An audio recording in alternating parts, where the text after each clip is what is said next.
बिट्टू तय मेरे क्या करत है? कुछ नहीं, बस कुछ सोचा था। इतना सुनसान जगह में हाँ, वैसे तय सोचत कहा है? मैं सोचा था इतना कंपटीशन करे के बाद हम पैदा हुए हैं और बस अच्छा से मरे बर इतना मेहनत करत हन। का ही जिंदगी है। नहीं, ये तो गलत बात है। जन्म और मृत्यु के बीच में जो सफर होते हैं ना, वही है जिंदगी है। बात तो सही है।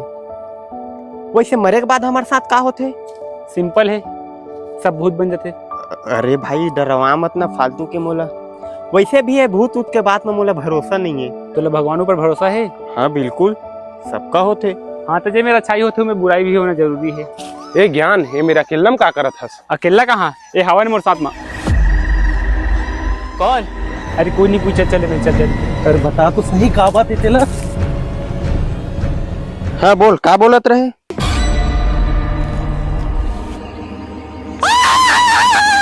भारी मिस्टेक हो गया सर।